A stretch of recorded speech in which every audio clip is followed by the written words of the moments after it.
You're listening to Tavern Sports Radio Network. Show me the money! Show me the money!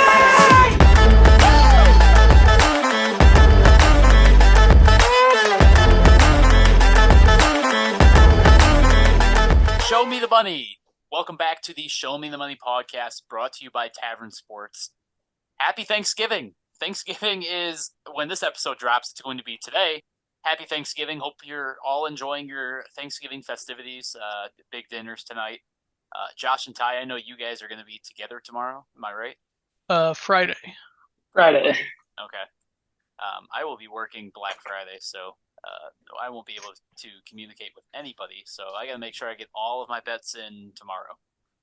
Happy Blackout Wednesday to all those who celebrate. Yes, happy Blackout Wednesday. We'll be down at the bar tonight, or at least I will be. I assume Ty will be at least. Yeah, I think the wife and I are going out for a drink. Awesome. You'd be surprised just how dry the area around Huntsville is. Like, Huntsville itself's pretty wet, but the rest of the area, there's like no bars. Like, I'd have to drive 40 minutes one way to get to a bar. Yikes. Yeah, so I'll have a beer at the house. Well, enjoy Blackout Wednesday. Enjoy Thanksgiving tomorrow. We still have some bets, and there's a lot of football going on over the next 2 days. So we'll start off with a recap from last week.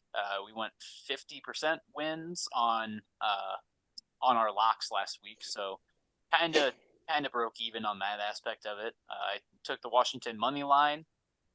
Cole had Maryland plus 19.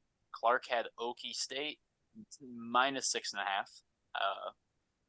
And then Ty, you had a loss with Iowa at minus 2.5, which I asked you guys for 6 cents of grace on the money line. You wouldn't give it to me, and it turned into a loss off of a missed field or a missed extra point. So, if you guys would have let me take a money line, we would have had another leg hit there. But yeah. So I'm not taking the blame on that one. I asked for 6 cents of grace. It wasn't given. So it is what it is. I wanted to do the same thing when the Rangers were playing in the World Series, and I took them with the run Rules line. are rules. Yep. Don't make the rules if you can't live by them. Didn't quite work for me. They shouldn't have missed the extra point anyway. It should have just covered, but they didn't. So Yep. Josh, you had UNC plus 7. Is that correct? Sure. I don't know. I'm yeah, I so did. mad. 7.5. I'm so mad the entire barn is not here today because I am owed an apology on this UNC game. I told everybody I would agree with that. Clemson was going to roll, and they did. So, I mean, that's some of the most one-sided officiating I've seen in a game in a very long time. But yeah, I mean, at the end of the day, the bet didn't hit. You can make excuses, but I mean, like I said, Vegas knew something. What they knew is that they bought off 3 of the fucking refs. So yeah. Man, I had UNC even covered, I would have won a lot more money last week. And unfortunately, they kind of took a piss on me. So. Oh yeah. UNC cost me like $70 is what I lost, but I would have won like $400 if they would have won. Yeah. So that's probably Speaking of teams that cost me a lot of money, JMU minus 8.5. That was Parker's lock last week. Bunch of losers. They cost the teaser as well. They didn't even win outright in that game, let alone cover. Game day there, lights were too bright. They just couldn't get it done. Yeah, that was I think definitely the shock of the week, unfortunately. App State tends to do that once every other year or something like that, where they're good for about 1 a year. Yeah.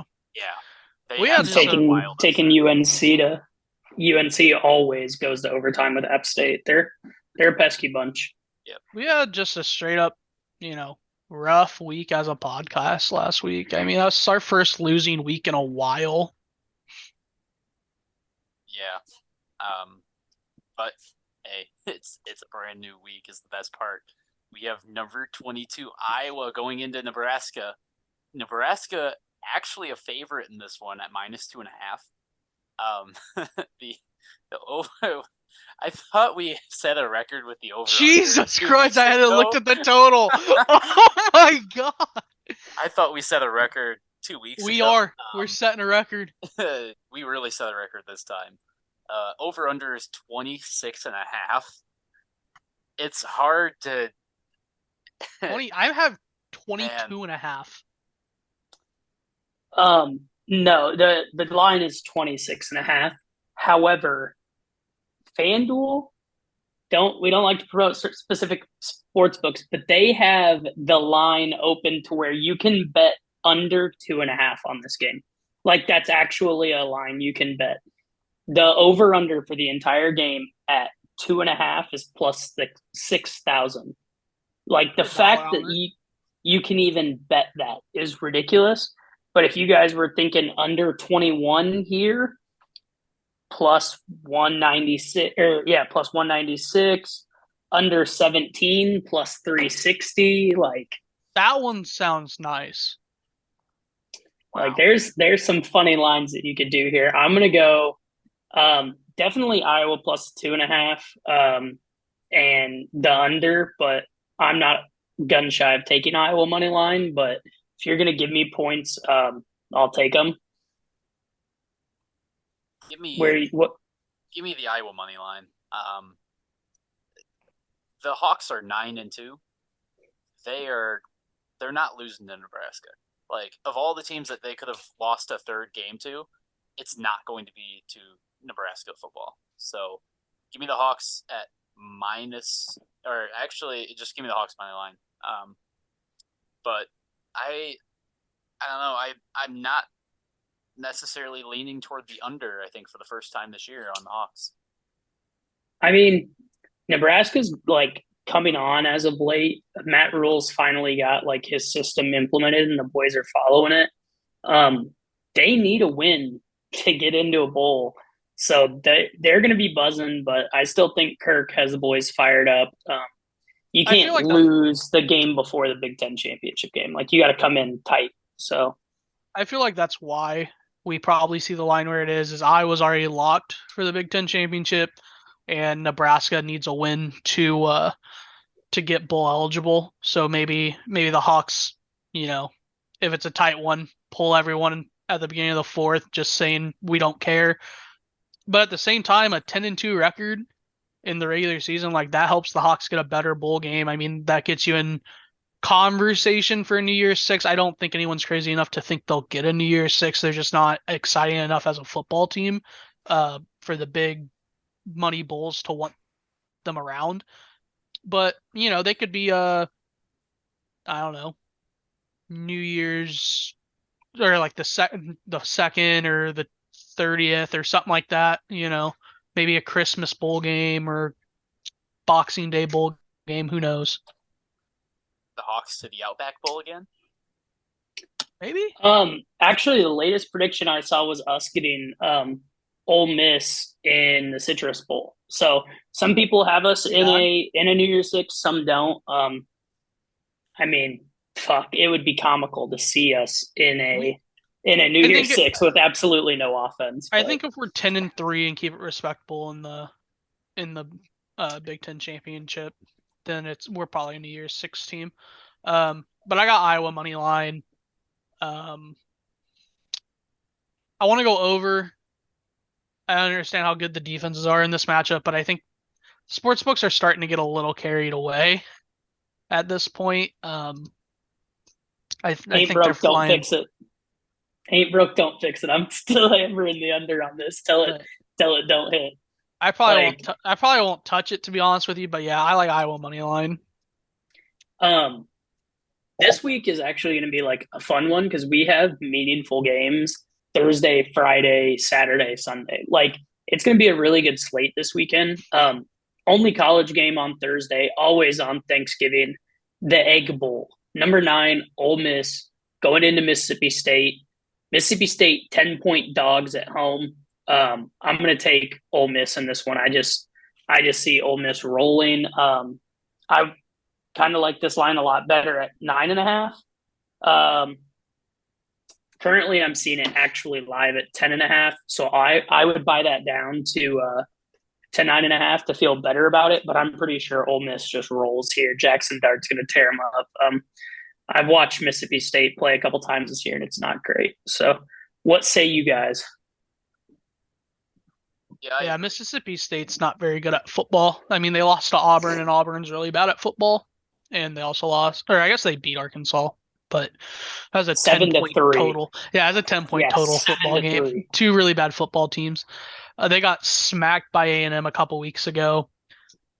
Whereas, I mean, yeah, Ole Miss took their looks against Georgia, but they beat Texas A&M. They beat Auburn. They beat Arkansas and it wasn't a 10-point total. So, yeah, I like Ole Miss. I'll lay whatever it is, 10.5. I'm not really that worried about it. Yeah, I'm gonna take Ole Miss as well. I don't think Mississippi State has the power to take down Ole Miss. So give me hopefully a good game though. But oh yes, absolutely. Give me Ole Miss -10. I mean that game, I'll probably flick that on depending on how the night game's looking for NFL on Thursday. Mm-hmm. But I guess we'll find out. I kind of like the under here. 54. I don't think Mississippi State's going to score a lot. So yeah, that that's could kind of be where that I'm could coming be. from. But I mean, their defense is so bad. I mean, maybe Jackson Dart does it on his own, but it's also, it's rivalry week. It means a little more. So yeah, maybe I like that Mississippi under. State plays tight till the very end, like give up a last second backbreaker touchdown or something like that to cover. But let's get to another high powered rivalry game. Could have some serious implications on the line. Number 12, Oregon State at number 6, Oregon. Oregon is 13.5-point favorites in the Civil War. That's what they call this? Yes, this is the rivalry name is the Civil War. And it is always a really, really good game. This is Friday night at 7:30 Central. Total 61.5. We just watched Oregon State play Washington, and I'm just gonna say it. I think that game was super deceiving. I ride Washington super hard, but their receivers couldn't catch anything in that rain for whatever reason. Gloves on, gloves off, it didn't matter. Like they just could not hang on to the ball. I think Washington was going to steamroll them if that was a perfect clear weather game. Because Penix was just all over the field. He was undeniable. In this game, Bo Nix has been undeniable the last few weeks. Like, dude is going off. I think he accounted for 6 touchdowns in the first half against Arizona State and then didn't play in the second half. Like, there was a chance that if Bo Nix played last week against Arizona State in the second half, they could have put up 120 points. Like, they were dominating. I'm going to take Oregon minus the 13.5 here. If this was in Corvallis, like Washington had to do last week, I would lean towards Oregon State here, but I think Oregon's just going to be too much in Eugene. So give me them minus 13.5. I actually really like Oregon State at plus 13.5, Ty. So I think we're going to go against each other in this one. That's understandable, man. Good rush game, good defenses, but I don't know. I just think Oregon is like unstoppable right now. Yeah, I think that the big key here is that it is at Oregon, not Oregon State, which is probably like the one thing that I'm going to regret picking Oregon State for is just because it's not a home game for them. I do think that Oregon State covers, but I don't think it's going to be by much. I think it could be a 10-point win for Oregon. Josh? I like Oregon State here. It just feels like too many points. Yeah, I mean, Bo Nix, Big Show Bo, he's been doing his thing lately. And I watched a lot of that Washington game too, and they definitely looked like the better team, but this game just, at least of late, has been tight. Going back to 2019, the largest one has been 14, and that's going back all the way back to 2019. The last 3 years, you've had 3 points, 11 points, and last year it was 4. Wow. So pretty tight game usually.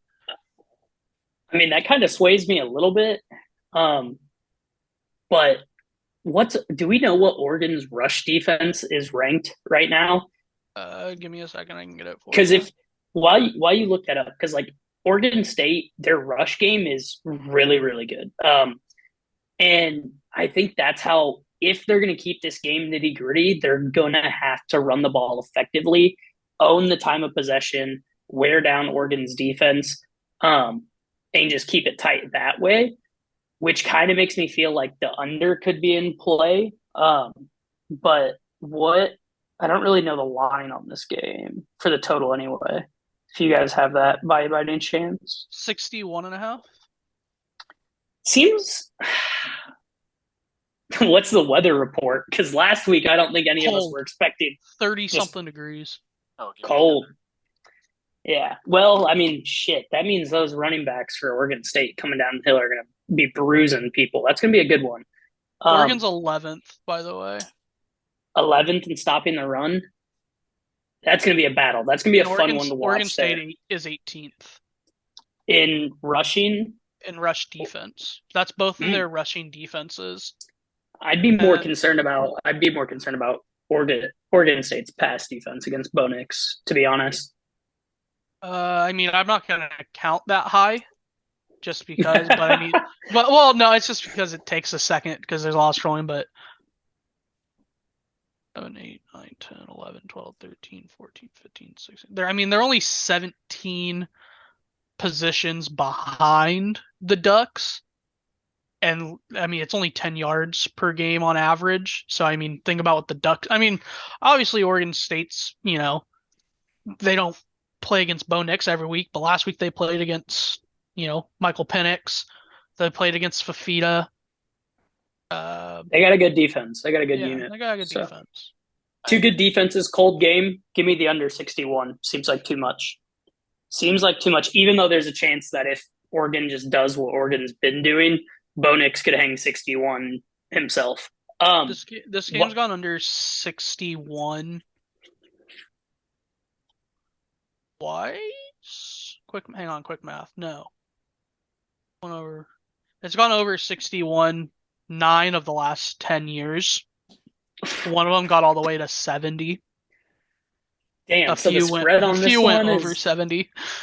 So the spread on this one says go with Oregon State, and the total says take the over, and I'm on the opposite of both sides, so that's gonna suck. These teams don't usually have this good a defense, though. I mean, that's kind of the big thing with the Pac-12 is everyone always clown, oh yeah, you're fun to watch, but you can't play defense, you'll never make it in the tournament or in the playoffs. And this year there's actually defense being played out west, which makes it a lot better to watch. While we're still talking about Oregon, I know we're not talking Washington this week. Look ahead line on that game between Oregon and Washington in Las Vegas for the Pac-12 championship. Washington is 7.5 point dogs right now. So if you like Washington in that matchup, I would say jump on them now if you can find that line open. I'm staring at it to that game. Might have to hop a plane. God, probably not cheap. That's going to be a good one. But and the best part is it's going to be in a dome, and it is going to be just perfect weather. Fucking light show, man. It's going to be amazing. Those two teams December 1st are going to put on a show. Let's head to game day this week. Number 1 Ohio State at number 3 Michigan. No M's for you this week. No M's this week. Well, Michigan is minus 3.5 in the game. College game days here this week. No Harbaugh, which I think is kind of a shame. I think the NCAA the Big Ten shouldn't have stripped Harbaugh from this game. It does make that penalty that much worse for him and Connor Stallions doing that thing of stealing signs, but I would have liked to see both these teams full strength, full go, so you can't put an asterisk next to it. I'm going to get your guys' thoughts on this one first. I originally was going to ride with Ohio State. I thought that they were a more fundamentally sound team. Unfortunately, fundamentally sound teams in a 1 versus 3 matchup don't usually work out. At least when I watch them, it's almost always the team that has a little bit of flavor in them that takes the game. And I think that little bit of flavor comes from McCarthy. So I'm going to go with Michigan -3.5. I think that Michigan will not only win, I think they'll cover. My whole thing with this one is if you look at the like opponents, I mean, they don't have a ton. I mean, they have enough, because they're both Big Ten East teams, but kind of the main three I'm looking at is the Maryland like opponent, Penn State, and Purdue. And when it comes to those three, Ohio State is just better than Michigan when you compare those. You're talking about the number 1 defense in the country versus the number 2. Yeah, there's a big disparity there in points at 7.5 compared to 10.5. But look at the strength of schedule. I mean, Ohio State had to play Notre Dame, Penn State, Wisconsin. There's Rutgers as well. I mean, Rutgers is no pushover this year. I just think Ohio State's the better football team. They have the better offense. So, I initially was like going Michigan in this game. But McCarthy hasn't looked the same without Harbaugh. And granted, I get that. Like we said last week, we think Michigan's just going to go in there against Maryland, get the dub, doesn't matter. But I don't know how they go from, hey, we need to run it 55 times a game to these guys are going to have to sling the pill around. I don't know if McCarthy can just flip that switch. In that quarterback battle, though, I do lean to McCarthy, and I do lean to Corum in the rushing game for Michigan. Everything I see makes me want to take Michigan. Michigan's won the last couple, but Michigan. It's in Michigan. It's in the big house, but something's telling me go with Ohio State. Here's something that I don't might really help have a you pick out, on the Ty. side. Here's something that might help you out. You just mentioned Michigan's won the last couple. Ryan Day has not beaten Michigan yet. That he hasn't done it. I remember coming into the season, people are like, Ohio State might go X-1 and win the college football playoffs, and Ryan Day might lose his job because he can't beat Michigan. I think it means a lot to Ryan Day to win this football game. I think it's gotten easier with Harbaugh not being around. Also, these teams are 1-2 in pass defense with it's literally the same number, 144.4 and 144.8. Michigan has the advantage in the rush defense. They're going up right on the number of 90 per game. And Ohio State's at 108.5. I'm gonna go with Ohio State strictly because they're more battle tested in my book. There's no Harbaugh. But I don't really prefer either side, and definitely not gonna lay Michigan's favored 3.5, so I'll take the +3.5 with Ohio State. If you're gonna go Michigan here, I would either say buy it down to 2.5 or money line. I think this is gonna be a dogfight, and that's why I will be hammering. And not only hammering, I am locking the under. My lock of the week is the under 45.5 in this game. All right. That's exciting. Our next one on the docket, we have unranked Colorado at number 18, Utah. Utah coming off of a massive ass beating to Arizona. That game was 28-0 in the first quarter, and then Utah could just do nothing to get back into it. I picked Utah last week. I didn't put them in a parlay or anything. They didn't ruin me there, but I had a straight bet on them. That was actually the only straight bet I lost last week was Utah money line. But they were blocked punt for a touchdown. That game just got out of hand too fast for Utah. So I'm surprised to see that they're 22.5 point favorites this week. But Colorado did just get dog walked last Friday against Washington State. So I would say Utah minus 22.5, but it's so many points that I'm going to go with Colorado. Shedur's doubtful. I don't know if you know that or not. Okay, then definitely not. Because Yeah, Shadur to their that's why backup. last year looked really that's why last week was really bad. They lost Shadur in like the second quarter, I think. I did watch that game. Shadur was in and out like the entire game. Dude's been sacked so many times it's not even funny. And their backup is the complete opposite of Shadur. Shadur, mobile, make plays happen, scramble if he needs to. Their backup, tall, lanky, white dude. Ethan, you could strap a helmet on and look like their backup, just not mobile, like looks scared back there. If Shadur's out, I'll ride with Utah. Otherwise, I really don't want to side on this game because it's just too many points. Where are you leaning, E? I was originally leaning toward you. That was leaning with you, the Colorado pick. 22.5 is a ton of points, especially for a Utah team that has not looked good at all. Excuse me. Colorado has at least put up some offense when Shadur is playing, I should say. That's the key there, and I didn't know that he was doubtful. I'm knowing that, I think I'm out on this game. If he's injured, then I'm taking Utah. If he's healthy, I'd take Colorado to cover. Josh? Yeah, I mean we've seen what Utah can do against really bad defenses. I mean 55 against Arizona, 28 against Washington, 34 against USC, 34 against Cal. When you put these Utah Utes against a bad defense, they put up points. And when you put Colorado against good defenses, they don't.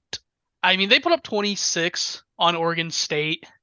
Or, sorry, no, they put up 19 on Oregon State, 16 on UCLA, 6 on Oregon. Like, you put them against a good defense like this Utes squad, and they just don't put points on the board. That's why I like Utah minus the 21.5, 22, 20, whatever it is. I'm seeing different lines every time I refresh the page. I also love the under 52.5. I mean, if I could find the line, I would want to bet on the Colorado team to give up like 7 sacks.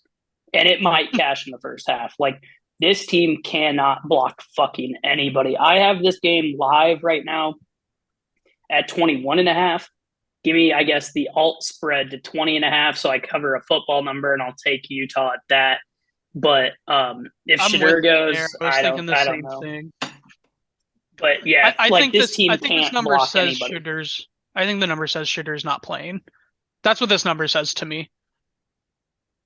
Yeah, this team needs help. Like, they got the skill players. They got Shadur to come back because Dion really didn't give him the chance to leave. He just told him, like, you're staying.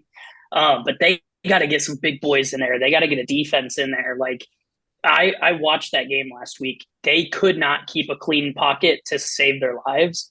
And their defense can't stop a nosebleed. So, yeah, I'll take Utah. The more we talk about this game, the more I like that pick. So I'll take them minus 20.5 because the live line I'm seeing is 21.5. So I'll buy that point. I'll take that point too. Much more interesting game, hopefully. Number 8, Alabama goes down to Auburn for the Iron Bowl. Auburn, coming off of a devastating loss to New Mexico State, paid $1.6 million to New Mexico State to come in to Auburn, and Auburn lost like 31-10. Yeah. Don't let that fool you. These guys will play like the 08 Patriots against Alabama. However, Bama's trying to somehow make a push for the playoffs still. They're going to need help. But I don't think they need that much help. I think they control their own. I think if they beat Auburn and they beat Georgia, they're in because the committee won't keep the SEC champion out. I think if that does happen, it spells bad news for the rest of the committee or for the rest of the country because they're also not going to leave Georgia out, which means a team that deserves to be in is going to be left out. That's what I think too, which is a shame. Especially because you're back-to-back national champion, hasn't lost in nearly 2 years. If they have one loss, kicking them out completely would seem way too much of a swing. We saw Washington jump into the top 4 this week, actually yesterday. God, finally, bro. And I think that's because Jordan Travis got hurt on Florida State. After this week, Ohio State or Michigan losing is going to get kicked out. So this upcoming Tuesday, when they release the show, is going to be interesting. Do they stick Oregon and Washington in?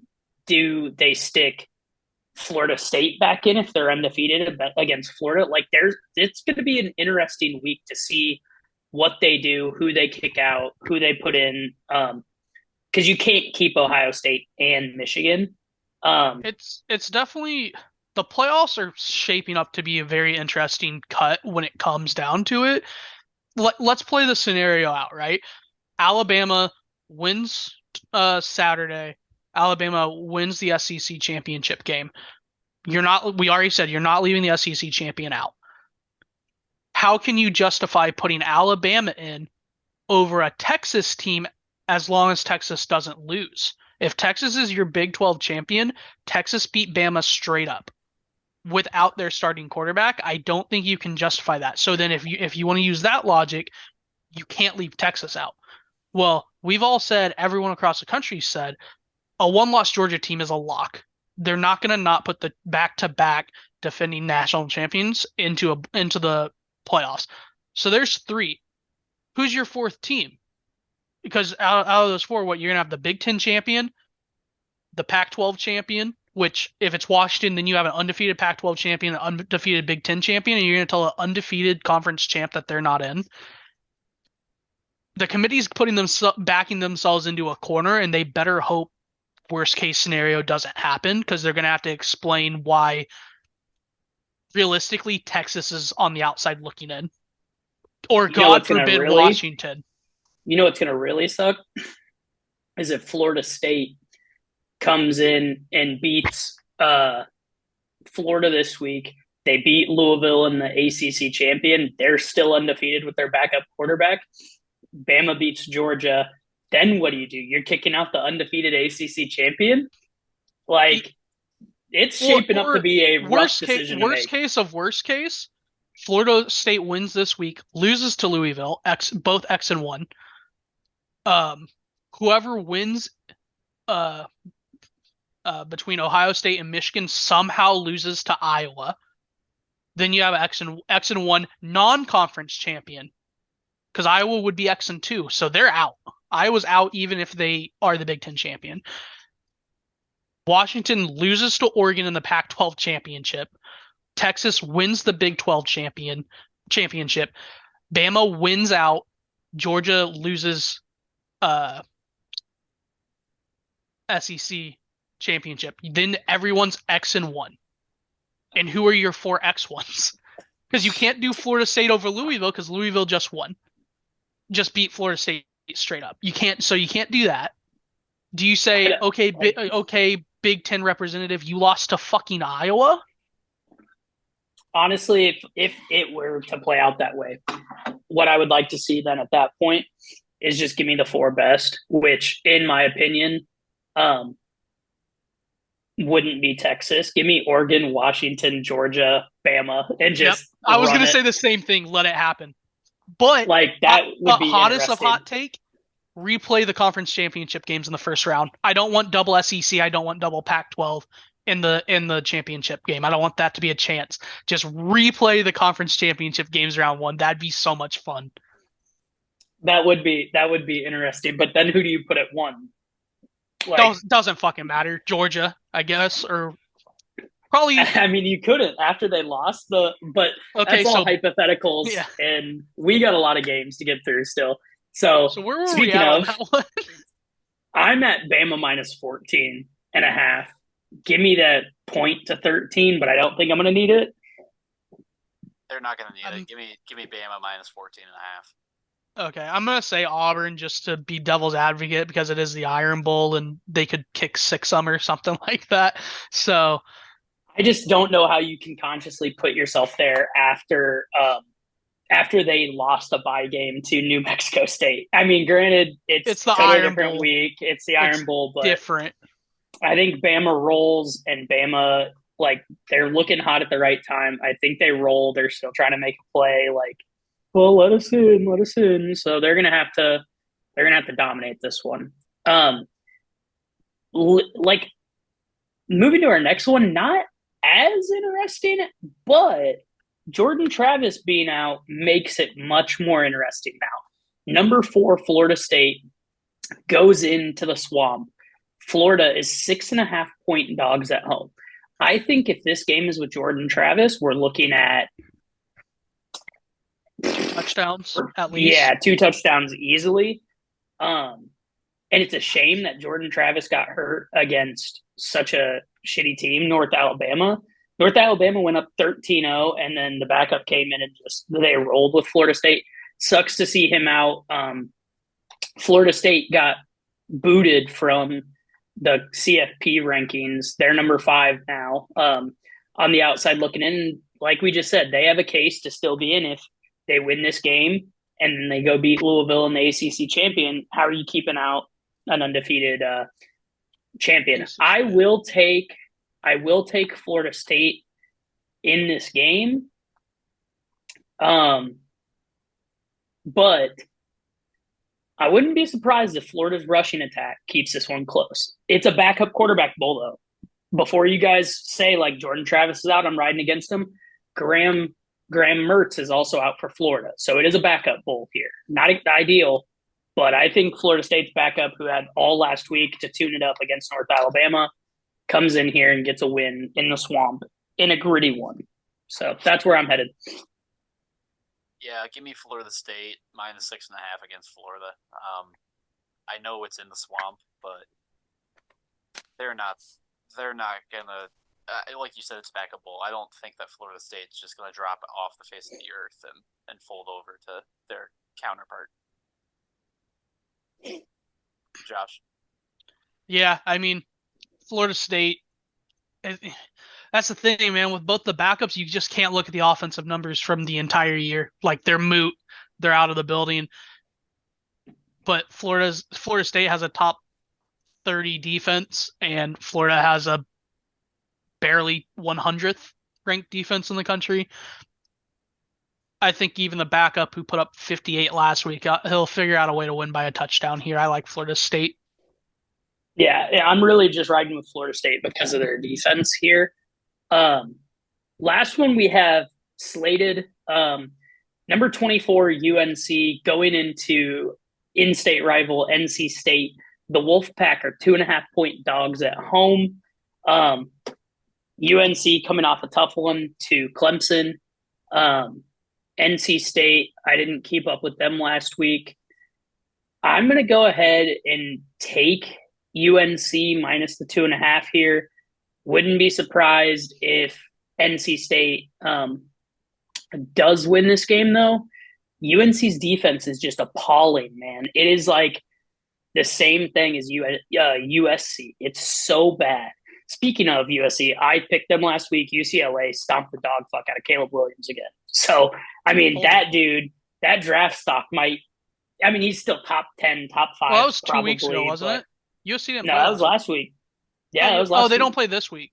My bad. No. And then we're not seeing Caleb Williams in a bowl, I'm assuming. No. So that was the last we've seen of him in college. Allowed. Yeah, so I don't think we're going to see him in a bowl. I think that's the last we see of him in college, and he did not get a swan song. But back to this one, I'm going to take UNC minus 2.5 because I don't think NC State's offense is that like high-powered and productive, and UNC's defense should be able to hold up, but I wouldn't be surprised if I got on this one. So give me UNC minus 2.5. 2.5 feels like a really short number. I understand we really don't like this UNC defense, but their numbers say that they're not nearly as bad as Colorado. I understand their play doesn't really show us that, but you kind of got to play the averages when you're going into the 11th week of the season and figure they'll be a middling defense like they're supposed to be. NC State will be a pretty good defense, but UNC's got an elite offense. NC State's got a mediocre offense. The fact that it's not past the 3.5 makes me feel really comfortable in taking UNC minus 2.5. The total kind of have no clue how to look at it. If you squint, it kind of looks like it's going to go under, but if I don't know. I got no clue on that one. I do like the UNC at minus 2.5. I think UNC obviously had some problems last week, but I think Drake May wants to show out one last time in front of a North Carolina crowd. Even though it's not his own crowd, it's going to be a little bit of a fuck you game just because it is in-state rivals. So give me UNC minus 2.5. I'm not. It's probably Drake May's last one too. He probably doesn't go in the bowl game. That's the thing. How many losses do they have? 3. So yeah, he's probably they're like in the same level as USC, like a mid-tier bowl, and he's got an established enough draft stock that I don't think that we see him either. So this is probably his swan song as well. I still think he surpassed Caleb Williams, but we won't get into that at this point. Yeah, I mean that's kind of the big thing with these rivalry weeks. Unless the team that has the quarterback you want to watch, like with us with Washington, unless they're in the playoffs, you're not going to watch the best quarterback on the team if they're leaving for the NFL. So get your last glances before the draft. Yeah. So that's all we have for games picked this week, but just a little like advice that I've been seeing and rode with yesterday on the Maction games. Like this week, go ahead and look at some of these teams that are 5-win teams playing in a close game that have to get a win to be bowl eligible. Granted, not all bowl games are great, but I think a lot of these teams are like going to be fighting to get into a bowl, to be playing for something more, to take a little vacation, to get one more game in, one more game of film before they go and try to hit the transfer portal and get out of their shitty situation, whatever. Like there's a lot team. of. We didn't talk about that. What's that? Florida's a 5-win team. I'm just scrolling through as you're saying this, and Florida's a 5-win team. Yeah, I mean they're going to be trying to hunt for a bowl game. Rice is trying to hunt for a bowl game against FAU this week. They're 3.5-point favorites. Syracuse fired their coach last week. They need a win this week to get into a bowl. Minnesota Golden Gophers at home against Wisconsin, getting 2 points. They're a 5-win team. Illinois is at home catching 5.5 against Northwestern. They need a win to be bowl eligible. Old Dominion against Georgia State. They're 2.5-point favorites at home. Need a win to get bowl eligible. Actually, Georgia State. That's a bowl game both ways. Both teams need this game to get the bowl. So that's going to be an interesting one. Same thing with BYU and Oklahoma State, but Oklahoma State's laying 16.5, so probably not worth looking at. Marshall is hosting Arkansas State this week. They're a 5-win team. They're they're laying 2.5, so they're the favorite and need the win. Probably worth a look there. One that I really like and was thinking about locking, as gross as it is another in-state rivalry. Virginia Tech at Virginia, 3 points on the spread, minus 144 money line. Virginia Tech needs the win to get bowl eligible there. Virginia's 2-8. Virginia Tech is 5-6. This game being a 3-point game is just because it's an in-state rivalry, but I think VT gets up for that one and tries to sneak into a bowl game there. Interesting enough, Colorado is a 4-win team, and don't fool yourself. Yes, 6 is the guarantee number. There's always teams with 5 wins that make it to bowls, and Colorado would be the first team picked up at 5 wins. Again, we talked about it. They're getting 21.5, so the fact them winning outright, I doubt it, but might be worth maybe a little sprinkle on the money line, like half a unit. The best game of all of them, though, and this is what hurts me. Maryland at Rutgers. Both teams 5-5. Both teams trying to get a Those are bowl your game. babies, Tyler. Rutgers is at home, but Rutgers got swept against Iowa 22-0. They got their ass whooped last week. Maryland, on the other hand, played a really tight game with Michigan last week and looks really good coming into this game with a win and then a close loss to Michigan. Rutgers is on a 3-game slide. So this one hurts for me. I will be taking Maryland in that game strictly off of who's been hot lately. But that one hurts. Like, I want both those teams to be able to go and play in a bowl game. But I think Maryland gets in and kicks Rutgers out at home, as disappointing as that is. And it might be the end of being able to bet on those two teams with the Pac-12 teams coming in. They can keep some games interesting against these lower level teams, but they're not going to be many great spots next year. So give me Maryland on that one. But TCU needs a win. They're catching 9.5 against Oklahoma. I know we're about to talk about that one. Oklahoma needs a win to get into the Big 12 championship game. So I think Oklahoma wins and steamrolls TCU in that one What's as the well. Big 12? What is it right now? Texas and Kansas? State? So Texas can get booted from the championship game if they don't beat Texas Tech. So, and Texas Tech always plays Texas a little funky in that one. And I think that's like a 16-point game. So watch is what I'm seeing. Okay, so yeah, watch Texas Tech to maybe keep that one interesting as well. But no, Texas and Oklahoma need a win to secure the championship game there. And I know, and if they both don't win, and then it is chaos, and I don't even know who's in. So those have implications on the line as well. But I'm done with college if you guys are. This episode of Show Me the Money is brought to you by Tavern Sports, your place to get fun sports content, sportsbook lines, and parlays, and of course, food reviews with Big E's Ballpark Bites. You can follow Tavern Sports on Instagram at Tavern Sports 2023. You can follow them on TikTok, tavern.sports, and on Twitter at Tavern Sports 23. You can also buy t-shirts on tavern-sports.square.site. Into the NFL talk. The Chicago Bears are 3.5-point underdogs. I actually like this. You know, the Bears set a record last week.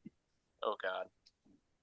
It's something like, I don't even know what it was, but it's like they had a 98% win probability.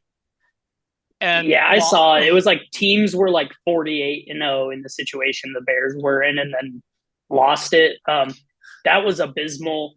But it's the Bears. What do you expect? Justin Jefferson might be returning for this game. That's a huge problem for me fantasy-wise. They play Monday night, and I don't know if I kick Jettas out of the lineup, put him in the lineup. I'm on like a 4-game losing streak, so I think I might as well just gamble and put Jettas in case he does go. But, I have him in one of my leagues. You got to. I mean, if he doesn't, who cares? Him getting 0 points for not playing and George Pickens getting 4 is – like, it doesn't matter anyway. So I will be taking the Vikings here, though, -3.5 on primetime. The Pasternaut Josh Dobbs is going to tear us apart. We looked so good last week. They incorporated some of that Tyson Bagent offense that made him look so good in for Justin Fields, and he was rolling there for a while. So we did look really, really good. But I think the Bears are just going to bear. I don't really like calling it the Tyson Bagent offense because that's what they did all last year. I don't know why it took Justin getting hurt and the backup coming in for them to remember, oh, hey, we run the ball really well. Like, I don't get that. But I don't want to say the team looked good, but they did. I mean, Darnell Wright got a welcome to the NFL moment on the worst possible play.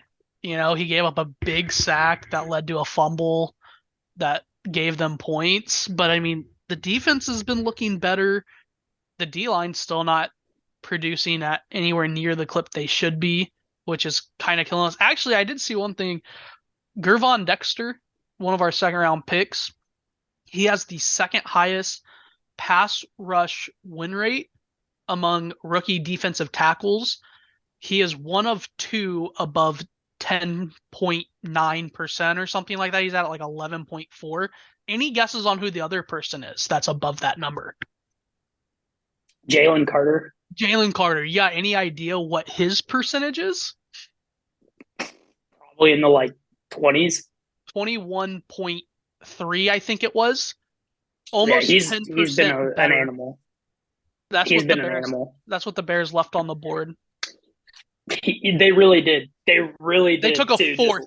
They said, we don't want him. We'll take a fourth. Yeah, Instead that of was the next a Warren Sapp. miss. Normally, Ryan pulls drafts very well, but that was a miss right there. I like. Yeah, I mean, if Jetta's going, there's no fucking way that the Bears are covering this. I don't know. Surprise me, I guess, Chicago. But until you do, like, just keep tanking and we'll figure it out. I'm kind of bummed Cole's not here because I wanted to talk Bears' future a little bit because I know he's a big Justin Fields guy, and I like Justin too. But I think with the timeline the Bears have and the draft capital that the Bears have, they might have to move on from him at the end of the year. They might not have a choice because resetting the clock and taking Drake May or, God forbid, the cry-ass Caleb Williams, it aligns your quarterback contract way more. What's the word I'm looking for? It aligns better with the rest of your team and how you're rebuilding than to pay Justin in a year and a half. I would rather, to be honest, I would rather see us take Justin into his 5th year and sign or draft Marvin Harrison Jr. and then the best available O lineman. Yeah, preferably the one from Penn State. Because we could get like a decent quarterback late round. There's so many quarterback prospects this year. And I think Michael Penix is going to be a 3rd, 4th round guy just due to his age and injury history. And I think the Bears might be worth taking a flyer, even though you have Tyson. Say, hey, sorry, Tyson, you're still an undrafted guy. Yeah, that or, I mean, is Bo going out this year? Bo's going out, but I've been seeing projections of him in the 1st round because of how he's been playing. But Ewers is staying till next year. Like, there's still going to be some guys around next year if they did want to get best available pieces, keep Justin for a year and then cut him after the 5th. If we do get rid of Justin, though, I'm making the prediction right here, right now, he will be a Falcon.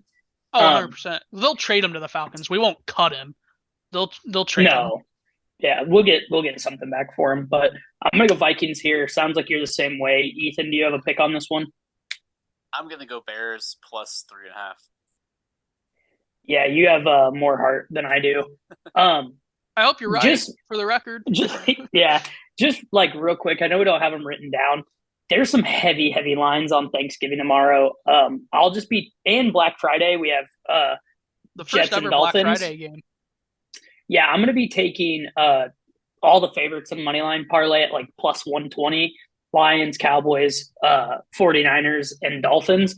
The lines are just too heavy for me to take them on the spread, but that's what I'm looking at money line wise in that one. Do you guys have anything to say about those games? The only thing I have to say is, did you guys see who's doing halftime of the Cowboys game?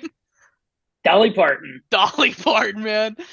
Oh, it's gonna be great. No, I like that though. I kind of like that money line bet. I mean, honestly, I like the Lions minus 7.5. I don't see where the sports book's getting that against the Jordan Love led fucking Packers, man. But it's the fact that the Lions haven't won a Thanksgiving game in 5 years, and they've won 5 of their last 20. Like, these guys just get one every year because it's a legacy thing and they can never win. I think it changes this year and they get the win. But for that reason, I don't want to take the points. One interesting game that we don't have on there is Pittsburgh at Cincy. It's a 1.5 spread. You know, no Burrow for the rest of the season. Cincy's they're probably dead, as disappointing as it is. But when you lose 3 of your first 5, what do you expect? I don't know. I don't really know where to go. I mean, they fired Matt Canada, so maybe Pittsburgh rallies. I mean, they're laying the point. Their defense is really good. I kind of like the Steelers minus 1.5 there. Any thought from I'll you take two? the 12 cents and take the Steelers on the money line. Just fire your coach, rally around whoever's next, kind of situation. And then Jake Browning is the Bengals fill in. He's got to go up against a stout defense, and their O line is notoriously not good. I saw a stat. Joe Burrow has been sacked more times in his first 4 years than Andrew Luck did, and Andrew Luck retired in like year 6. So I hope that doesn't happen to Joe Burrow. I don't think it will, but it's just interesting to see like this dude can't stay healthy because they can't protect him. Steelers defense going to be no different. I think the Steelers are going to get to Jake Browning and pressure him. Even if this game is super low scoring, I think the Steelers win strictly off their defense. And that's kind of my 2 cents with that one. Ethan, do you have a side on that? Yeah, I love Burrow, but obviously he's done for the year. I am taking the Steelers. I think that their team is going to be stronger. They're going to be more put together. And that Browning guy he's not him. Let's be honest. He's a backup quarterback. Calling the guy not him's a little harsh. I get that, but like there ain't no way he's leading this team to a win. I don't think the rest of the year. So give me the That's a stretch, but understandable. They do have a tough schedule. Another good one that's not on the list is Jacksonville at Houston. It's another 1.5. Jacksonville's is laying a 1.5 on the road against the upstart Houston Texans and CJ Stroud, the rookie of the year, man. You guys got any thoughts on that one? I don't. I mean, I think it's going to be a fun game to watch, but I don't really know. You would think the Jags should be favored by more than this, which makes me feel weird. I could see D'Amico Ryans getting the boys fired up about being an underdog at home, but I'm just going to stay off that one. I don't really have a inkling to either side. I'm gonna be honest with you. I mean, I know you guys and a lot of the other guys really don't like betting NFL. It's kind of a hard league to bet because everyone's tuned into it. The books are really, really micromanage their lines on them. But there's a lot of tight lines that if you just get right, if you feel good about your picks and just pick the right picks, there's a lot of money to be made, which is not something that's easily said when you're talking spreads in the NFL typically. I mean,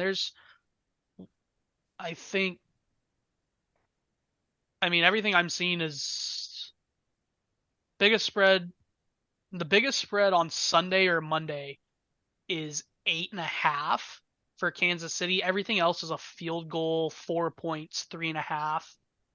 Every Sunday game's dang near a pick 'em. Yeah, betting's easy if you just pick the right side. That's the fucking hardest part, is picking the right side.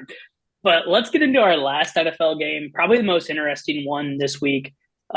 Bills at Eagles. Eagles 3-point favorites coming off a win against Kansas City in a game that I don't think they should have won. But Kansas City can't catch a ball.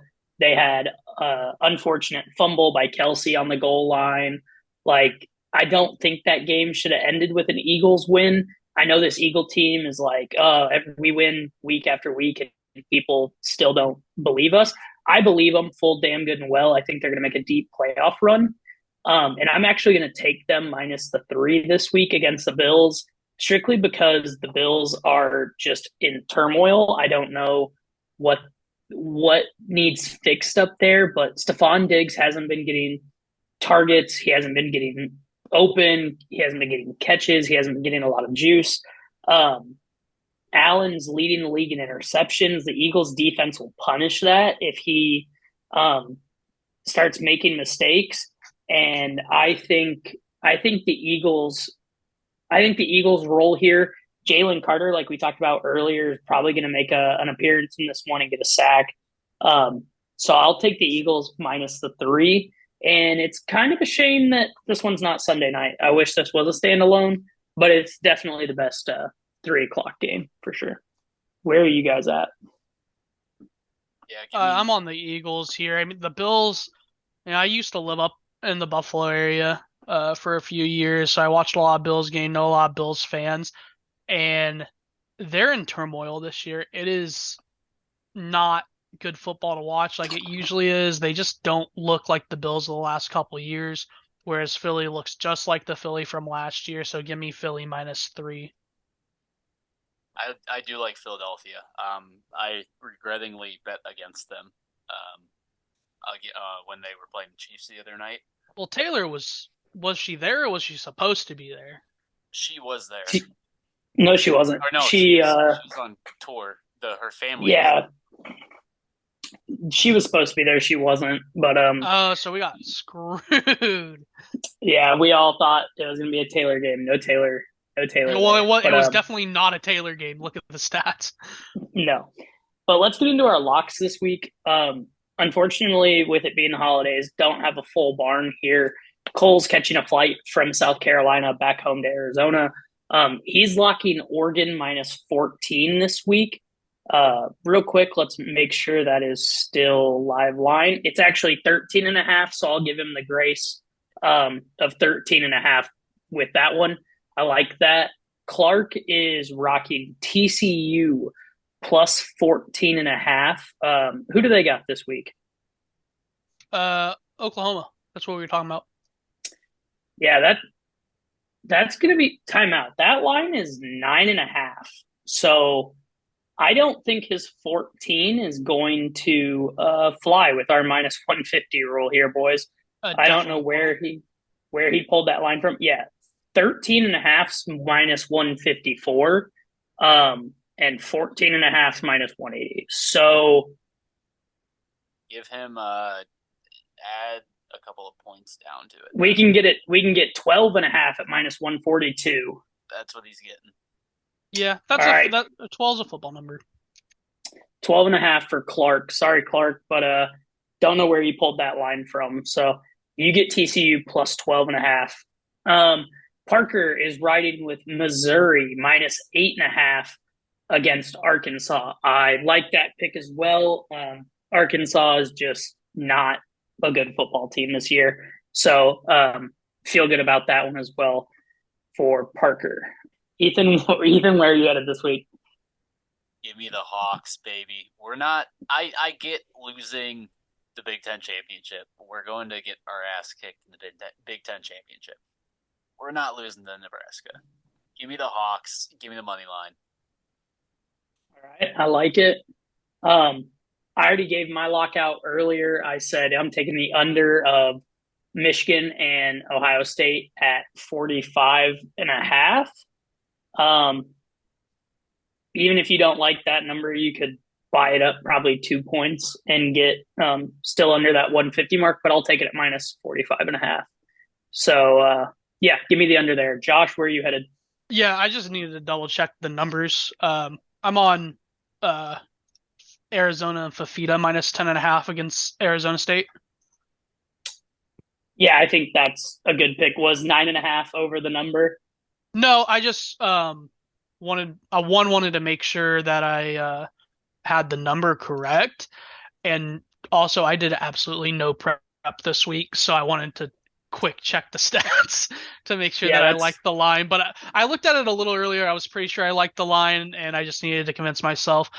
I also almost went back to my darling of Air Force because they're only laying 7. Or no, they're catching 7.5 against Boise State. So that one kind of looked juicy to me too. For my teaser this week, James Madison ruined it last week. Everything else was perfect. So that was a shame. Especially with game day there and everything. App State played spoiler. This week, we switching it up a little bit again. It's only a 6-leg, 6.5 pointer for +650. Oklahoma down to -3. Iowa up to +9. Missouri down to -2. Oregon to -7. Arizona -4. And Texas -7. Arizona is not a football number, but I feel really confident that they roll over Arizona State. And Texas is kind of my biggest worry with this one because Texas Tech sometimes plays them funky. But I feel good about this one for +650. That's Oklahoma, Iowa, Mizzou, Oregon, Arizona, and Texas. That's all I've got for you guys this week. Anybody got any closing remarks? No, that's all I got. Just want to say happy Thanksgiving to everyone celebrating. Enjoy time with family and make sure to show me the money. Show me the money!